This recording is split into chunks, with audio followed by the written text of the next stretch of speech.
Hidup memang sulit. Setiap orang pasti punya masalahnya masing-masing. Mulai dari teman kantor yang toksik, kerjaan gak beres-beres, sampai punya uang yang sedikit.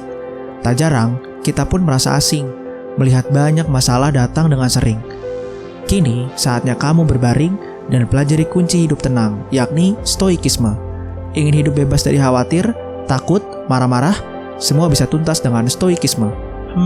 Apa sih stoikisme itu? Mari kita belajar bersama dan selamat datang di Lebih Baik. Di video kali ini, kita akan mempelajari lebih dalam mengenai stoikisme.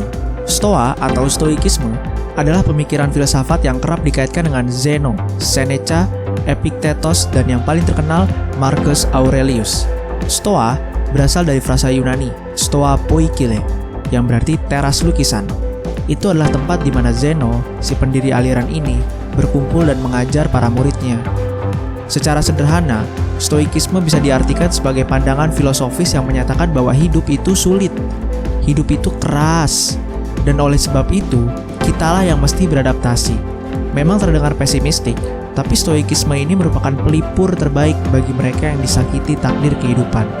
Fakta pahit yang mesti ditelan semua orang adalah tak semuanya akan berjalan lancar. Ketimbang ucapan penuh harapan seperti, kamu jangan sedih, nanti juga kamu pasti bakal nemu orang yang lebih baik dari aku. Para stoik lebih memilih dan percaya bahwa mereka mungkin tak akan pernah bisa menemukan orang seperti itu lagi hingga ajal menghampiri. Namun, bukan berarti stoik tidak berusaha. Sebaliknya, seorang stoik justru berfokus pada usaha, tindakan, dan proses, bukan pada hasil. Sebagaimana kata Nassim Taleb, seorang penulis esai asal Amerika, "A stoic is someone who transforms fear into prudence, pain into transformation, mistakes into initiation, and desire into undertaking." Menjadi stoik berarti hidup tanpa pengharapan. Bagi stoik, hidup hanyalah rentetan hubungan kausalitas yang tak terhindarkan. Oleh karenanya, kita tak seharusnya overthinking mengenai hal-hal di luar kendali kita. Contohnya, pendapat orang lain. Penilaian publik terhadap diri kamu adalah hal yang pasti, dan kamu gak bisa maksa orang lain untuk berpikiran baik soal kamu. Maka, sebagai stoik, kamu tak perlu risau, toh kebahagiaanmu tak bergantung pada pikiran orang lain. Selain itu, stoikisme pun mencakup perasaan manusia. Menurut stoikisme, perasaan-perasaan seperti amarah, kekecewaan, dan kekhawatiran adalah sesuatu yang tidak seharusnya dirasakan manusia. Bagi stoik, perasaan negatif tersebut disebabkan oleh kekeliruan seseorang dalam memandang hidup. Karena itulah, perasaan tersebut murni dikarenakan pilihan individu. Amarah timbul karena kita kerap kali mengharap sesuatu dan memprediksi sesuatu.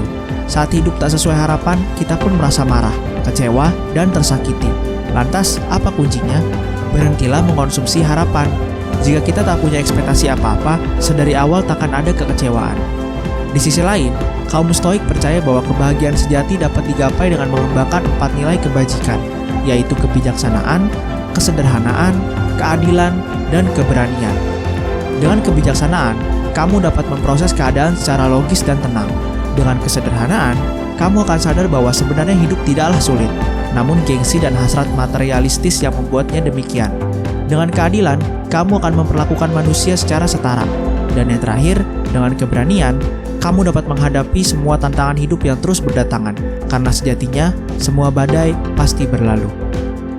Layaknya Buddhisme, stoikisme mengajak kita melihat penderitaan tanpa pengharapan, menempatkan manusia dalam sisi gelap kehidupan. Sebab dalam kegelapanlah sang cahaya bersinar terang paling menyilaukan. Di zaman kian modern, stoikisme semakin relevan. Di masa hidup ketidakpastian, manusia dihadapkan pada pilihan, penderitaan atau kebahagiaan. Banyak manusia tak sadar, pilihan pertama merupakan kesengajaan lantaran salah pandang mengenai kehidupan. Bagai pedoman, stoikisme menunjukkan langkah hidup tenang untuk kamu yang gundah. Jadi, tunggu apa lagi? Mulai tingkatkan kualitas hidupmu hari ini dengan cara like, share, dan subscribe Lebih Baik. Dosis harian untuk tips dan pengembangan diri untuk kamu yang lebih baik.